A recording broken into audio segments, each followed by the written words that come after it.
పితా పుత్ర పవిత్ర ఆత్మనామమున ఆమెన్. ప్రభువు మీతో ఉందురుగాక, మీ ఆత్మతో ఉందురుగాక. పునీత యోహాను గారు రాసిన సువిశేషంలోని భాగము. ప్రభువ మీకు స్తుతి కలుగునుగాక. యోహాను సువిశేషము 6వ అధ్యాయము 6వ వచనము. ఫిలిప్పును పరీక్షించుటకై యేసు అట్లు పలికెను. ఏలైనా తాను ఏమి చేయబోచున్నది ఆయనకు తెలియను. క్రీస్తు ప్రభుని సువిశేషము.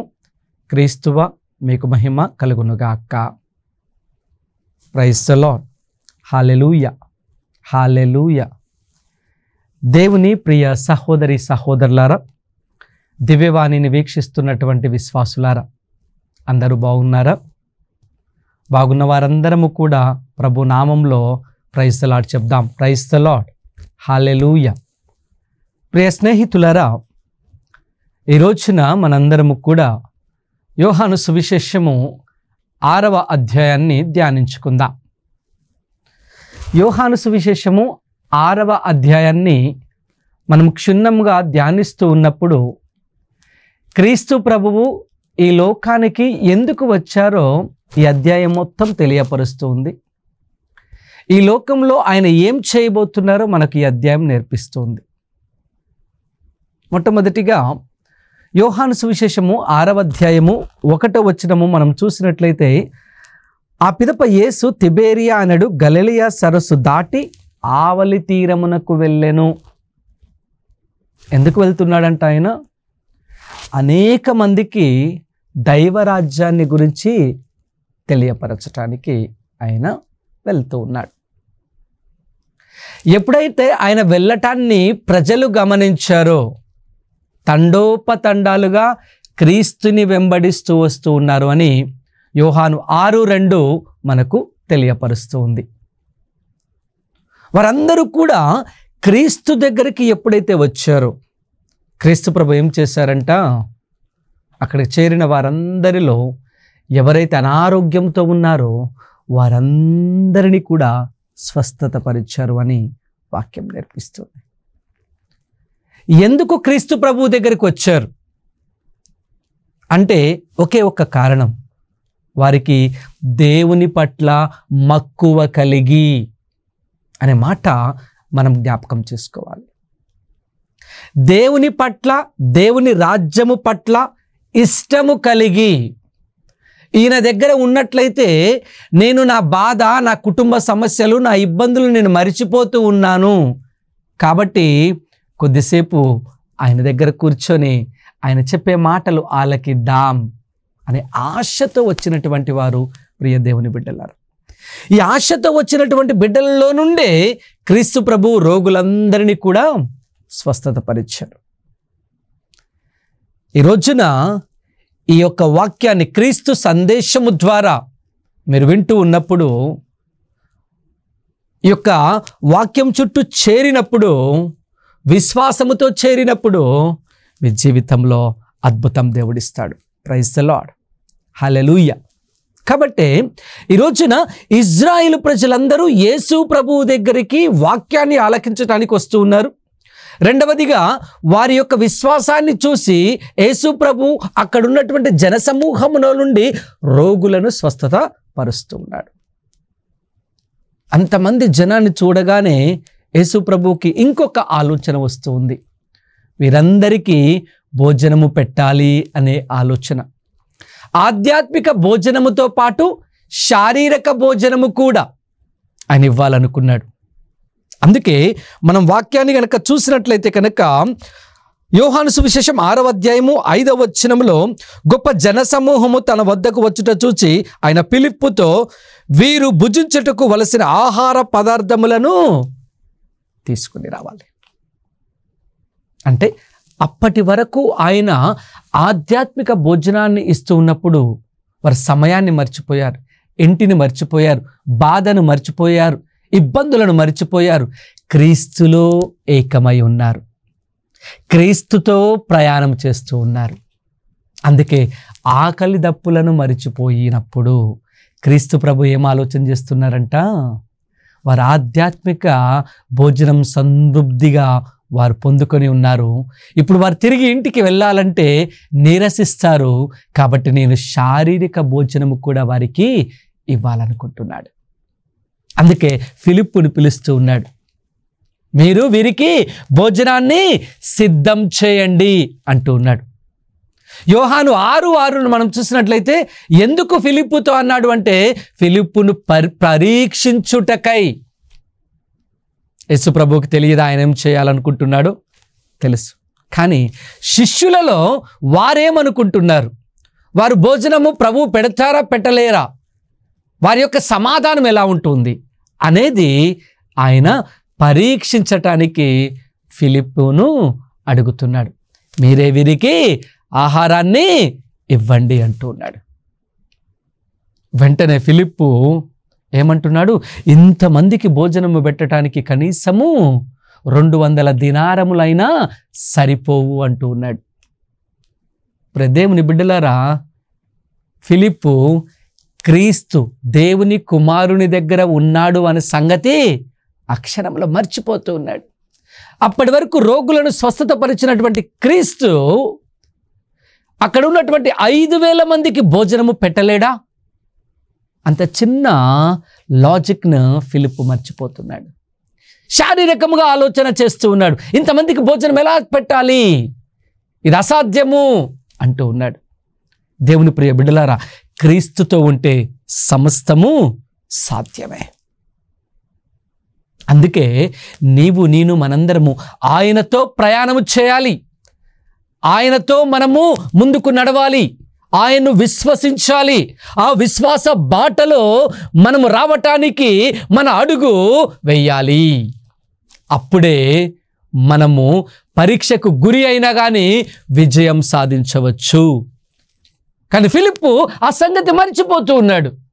రోగులను స్వస్థపరిచిన క్రీస్తు ఇంతమందికి భోజనము పెట్టగలడు అనే విషయాన్ని మర్చిపోయి ఆయన శారీరకముగా 200 దినారములైనా సరిపోవు ఇంతమందికి భోజనము పెట్టడానికి అని మాట్లాడుతూ ఉన్నాడు. దేవుని బిడ్డలారా, మన జీవితంలో కూడా మనము కూడా అనేక సందర్భాల్లో ఇలాంటి ప్రశ్నలు వేసి ఉండవచ్చు. ఈ సమస్య ఎవరు తీరుస్తారు, ఎవరెవరి దగ్గరికో మనం వెళుతూ ఉంటాం. కానీ సమస్యలను తీర్చువాడు, కన్నీటిని తుడుచువాడు, మన బాధలను అర్థము చేసుకునేవాడు క్రీస్తు భగవానుడు అనే సత్యాన్ని మర్చిపోతూ ఉన్నాం. అందుకే సమస్యలో మనము నిండిపోతూ ఉన్నాం. మొదటి సామువేలు గ్రంథము 1వ అధ్యాయం 1వ వచనం నుండి మనం చదువుకుంటూ పోయినట్లయితే అన్న ఎక్కడ ఉంటుంది? దేవుని దగ్గరకు వస్తూ ఉంది. ఎందుకు వస్తూ ఉంది? కన్నీటిని తుడుచువాడు దేవుడు అని నమ్మింది, విశ్వసించింది. సమస్యలను తీర్చువాడు దేవుడు యెహోవా అని విశ్వసించింది. అందుకే దేవాలయంలో మోకరించి కన్నీటితో చేతులను పైకి లేపి ప్రార్థన చేస్తూ ఉంది. ప్రవక్త మత్తుగా తాగి ఏదో గునుగుతున్నావని ఎగతాళిగా చేసినా కానీ ప్రవక్త యొక్క మాటలను అన్నా పట్టించుకొనలేదు. ఎందుకంటే నా దేవుడు నాకు సమకూర్చువాడు అని విశ్వసించింది, ప్రార్థించింది. ఆమె ఎక్కడికి పరిగెత్తలేదు. ఆమె యొక్క బాధను పంచుకోవటానికి దేవుణ్ణి మాత్రమే ఎంచుకుంది. దేవుని ప్రియ బిడ్డలారా, అన్న విశ్వసించింది దేవుడు నాకు అన్నీ ఇస్తాడు అని. ఆయన్ని విశ్వసించినట్లయితే నాకు అన్నీ ఆయన ఒసుగుతాడు అని విశ్వసించింది, కన్నీటితో ప్రార్థించింది. కాబట్టి ఈ రోజున నీవు కూడా అదే దేవుణ్ణి విశ్వసించాలి, కన్నీటితో ప్రార్థించాలి, చేతులు లేపి ప్రార్థించాలి, మోకరించి ప్రార్థించాలి. చేతులు లేపుదాం, మోకరిద్దాం అనేలకే ఈ రోజున మనము చాలామంది మోకరించలేకపోతూ ఉన్నాం, చేతులను పైకి లేపలేకపోతూ ఉన్నాం. కారణం శరీర బలహీనత అని చెప్తూ ఉన్నాం. ఎందుకు 40-50 సంవత్సరాలు రాగానే శరీర బలహీనతలకు గురి అవుతున్నాము అంటే క్రీస్తుని మనము గొప్పగా విశ్వసించలేకపోతున్నాము కాబట్టే, మనము ఆ క్రీస్తులో నడవలేకపోతున్నాము కాబట్టే 40-50 సంవత్సరాలు రాగానే మన శరీరం మనకు సహకరించలేకపోతూ ఉంది. ప్రియ స్నేహితులారా, ఈరోజున ఆత్మ పరిశీలన చేద్దాం. అన్న ఆమె యొక్క వృద్ధాప్యంలో గర్భాన్ని దాల్చింది. సామువేలుని దేవునికి కానుకగా ఇస్తాను అన్నది అన్న ప్రకారముగా కానుకగా ఇచ్చివేసింది. ఎందుకంటే ఆమె మోకరించి కన్నీటితో చేతులు పైకి లేపి భగవంతుణ్ణి ప్రార్థించింది. ఈ రోజున దేవుడు నీ జీవితంలో గొప్ప కార్యం చేయాలనుకోవాలి నీవనుకుంటే ఆయన సన్నిధిలో మోకరించాలి, కన్నీటితో ప్రార్థన చేయాలి, చేతులు లేపి ప్రార్థన చేయాలి. వాక్యాన్ని చూసినట్లయితే యోహాను సువిశేషము 6వ అధ్యాయంలో మనము గమనించినట్లయితే ఆంద్రియా ఒక మాట అంటున్నాడు. 8వ వచనంలో, ఒక బాలుని దగ్గర 5 రొట్టెలు 2 చేపలు ఉన్నాయి, ఇవి సరిపోవు, కానీ వీటి ద్వారా నువ్వేమైనా చేయవచ్చు. గొప్ప మాట. ఇవి సరిపోవు, కానీ ఈ యొక్క 5 రొట్టెలు 2 చేపలు నీ చేతిలో పెడితే నీవు ఏదో గొప్ప కార్యం చేస్తావు అనే ఒక గొప్ప విశ్వాసం ఆంద్రియాలో ఉంది. ఎందుకంటే ఆంద్రియా యేసు ప్రభువుని 1వ అధ్యాయం నుండి వెంబడిస్తూ ఉన్నాడు. యోహాను సువిశేషం 1వ అధ్యాయం మనం చూసినట్లయితే అప్పటి వరకు బాప్టిజా యోహానుతో శిష్యురికం చేసినటువంటి ఆంద్రియా ఇదిగో సర్వేశ్వరుని గొర్రెపిల్ల అనగానే ఆ బాప్టిజా యోహాన్ని విడిచిపెట్టి యేసు ప్రభువుని వెంబడించి నేను మెస్సయ్యాను కనుగొంటిని అని ఆయన చాటి చెప్పిన వ్యక్తి. అందుకే ఈ రొట్టెలను ఈ చేపలను నువ్వేమైనా చేస్తావని చెప్పి ఆ రొట్టెలను చేపలను ప్రభువుకి అందిస్తున్నాడు. ఇక్కడ 2వ రహస్యాన్ని మనం గమనించినట్లయితే ఒక బాలుని దగ్గర కొద్దిగా భోజనము ఉంది, ఆ ఇచ్చే గుణం ఆ బాలుడికి ఉంది. అంటే ఇచ్చే స్వభావాన్ని కూడా దేవుడు ఏం చేస్తున్నాడు, ఆ బాలుని ద్వారా మనకు నేర్పిస్తూ ఉన్నాడు. నీ దగ్గర ఉన్న దాంట్లో నుంచి నీవు దేవునికి ఇచ్చినట్లయితే ఆయన ఏం చేస్తాడంట, నీ జీవితాన్ని అధికం చేస్తాడు. ప్రైజ్ ది లార్డ్, హల్లెలూయా. చూడండి ఎంత గొప్ప దేవుడు మనతో ఉన్నాడు. ఆ చిన్న బాలుడు ఇదిగో నేను ఇవ్వటానికి సిద్ధంగా ఉన్నాను అని ముందుకు వచ్చాడు. ఆంద్రియా చేతిలో పెట్టాడు. ఆంద్రియా యేసు ప్రభు చేతుల్లో పెడుతున్నాడు. యేసు ప్రభు గొప్ప కార్యం చేస్తున్నాడు. ఇచ్చే గుణాన్ని కూడా దేవుడు చూస్తూ ఉన్నాడు. ఇచ్చే మనస్తత్వాన్ని దేవుడు చూస్తాడు.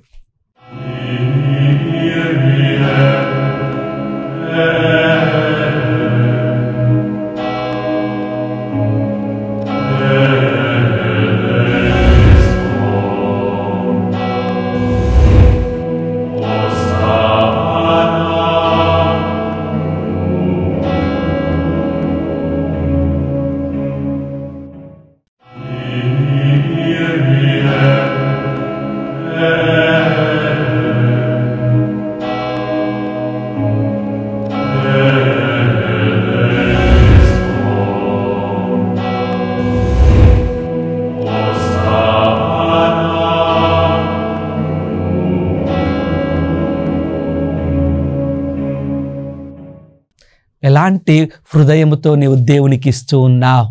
ఆ చిన్న బాలుడు సాధారణంగా చిన్నపిల్లలు ఎవరు వారికి ఇచ్చినటువంటి వస్తువులను కానీ ఏమైనా కానీ ఇచ్చినట్లయితే వాళ్ళు ఇవ్వరు, ఇది నాదే అంటారు, ఇది నాకే అంటూ ఉంటారు, నేను ఇవ్వను అని మారాం చేస్తూ ఉంటారు.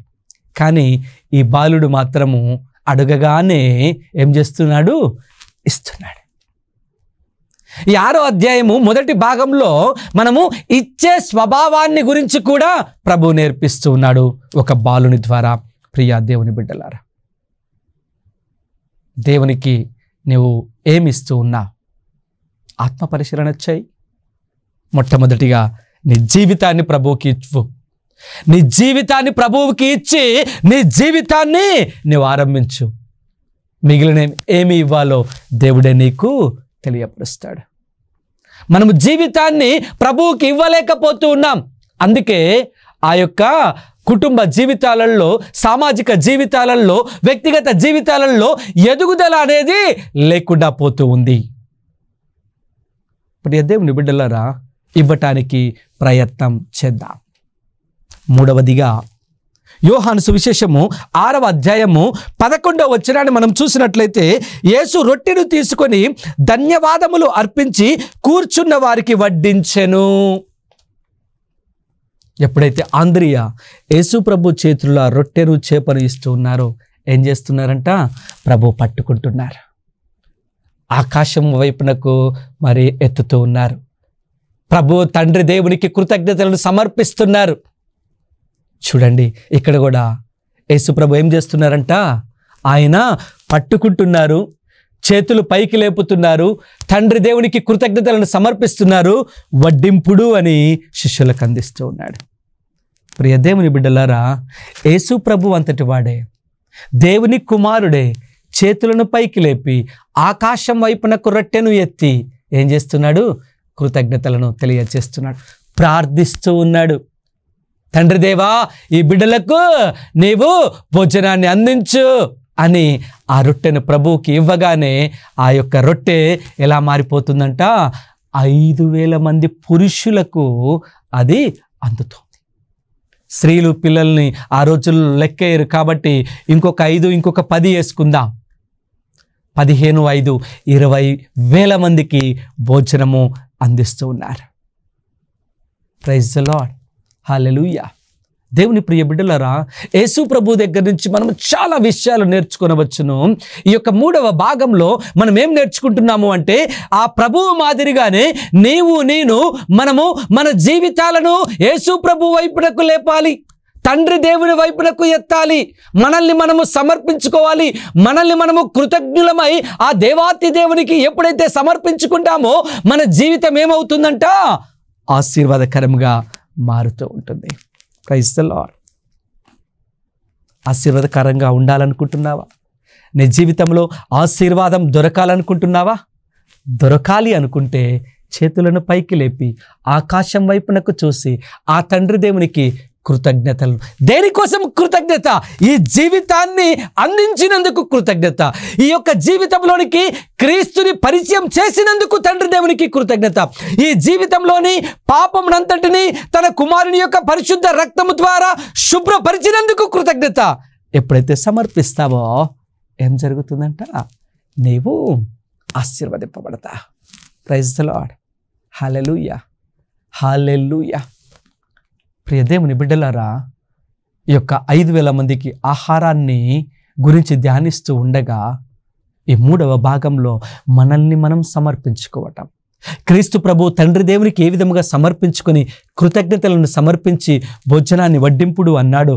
మనల్ని మనం పూర్తిగా ప్రభువుకి సమర్పించుకొని మన విజ్ఞాపనను, మన బాధలను, మన కుటుంబం యొక్క సమస్యను, ప్రతి దానిని ఆయనకు సమర్పించుకొని కృతజ్ఞతలను తెలియపరిచి, ఇదిగో నీ జీవితాన్ని ముందుకు కొనసాగించినప్పుడు ఆయన మార్గమునంతటినీ సవరిస్తాడు.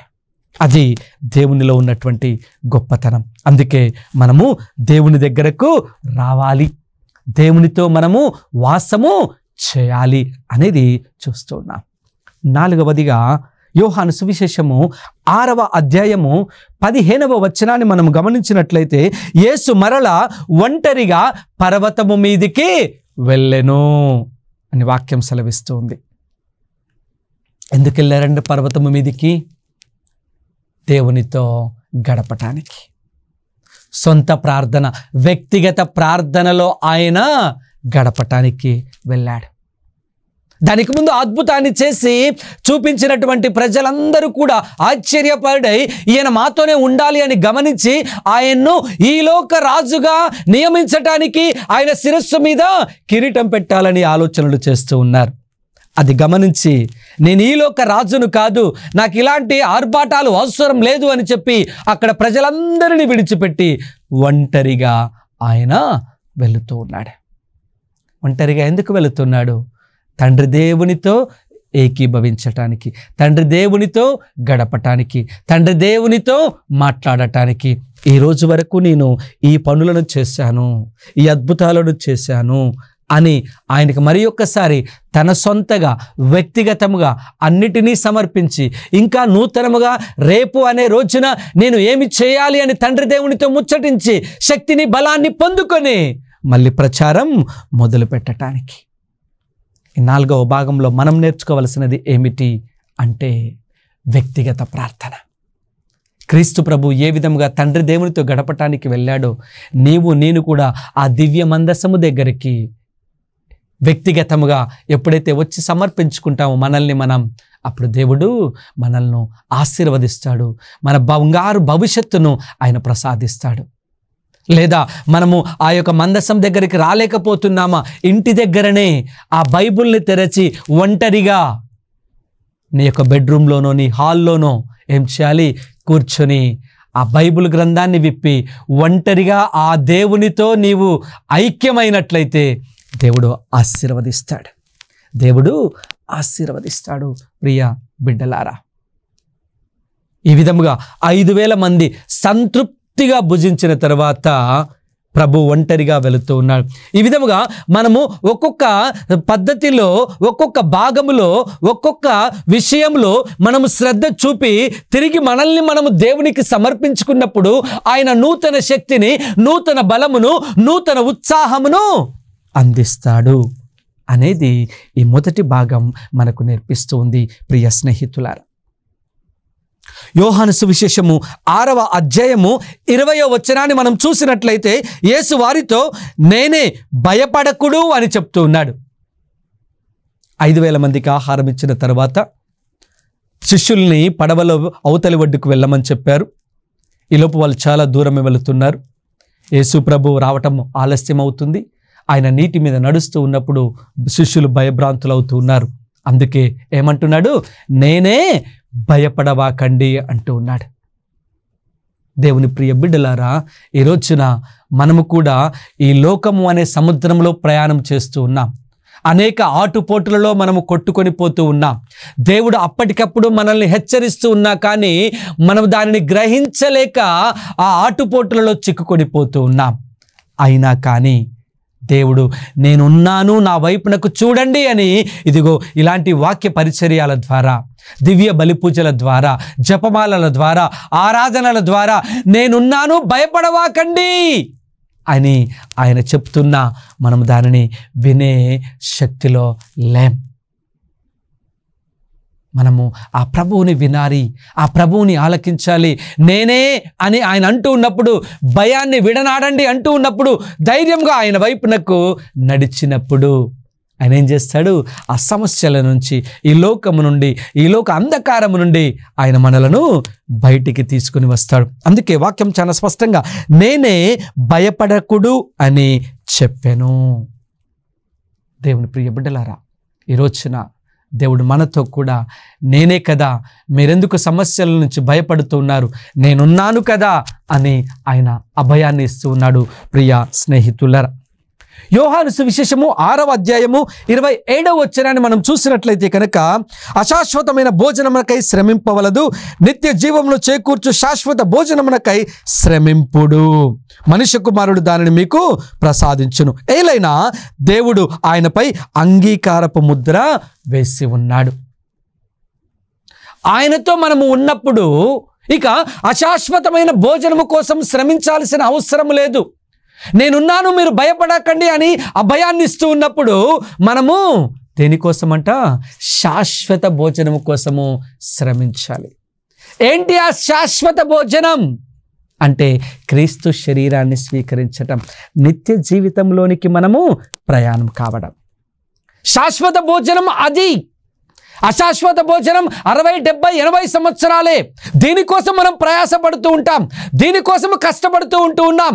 కానీ ప్రభు ఈ ఉదయకాల సమయమున మనందరికీ అభయాన్ని ఇస్తున్నాడు. శాశ్వతమైన భోజనము కోసము మీరు ప్రయత్నించండి అంటూ ఉన్నాడు. శాశ్వతమైనటువంటి భోజనం క్రీస్తు జీవితం, క్రీస్తు శరీరం, క్రీస్తు వాక్కు, క్రీస్తే. ఆ శాశ్వతమైనటువంటి ఆ భోజనాన్ని మనము పొందుకున్నప్పుడు నిత్య జీవంలోనికి పోతూ ఉంటాం. అశాశ్వతమైన దానికోసము మనము ప్రయాసపడుతూ ఉన్నప్పుడు శరీరము మట్టిలోకి పోయినప్పుడు ఆత్మ మాత్రము క్రీస్తు వైపునకు కాకుండా అంధకారంలోనికి పోతుంది.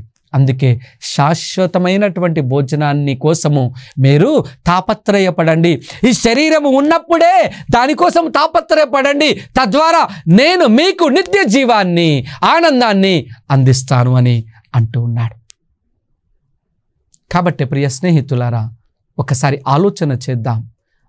ఆలోచన చేసి క్రీస్తు మీద విశ్వాసాన్ని ఉంచి మోకరించి కన్నీటితో చేతులను పైకి లేపి ప్రార్థించాలి.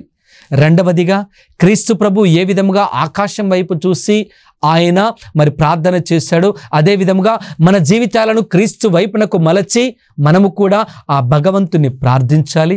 మూడవదిగా మనము దేనికి భయపడకూడదు. ఎందుకు అంటే నేనున్నాను కదా అని ఆయన అభయాన్ని ఇస్తున్నాడు.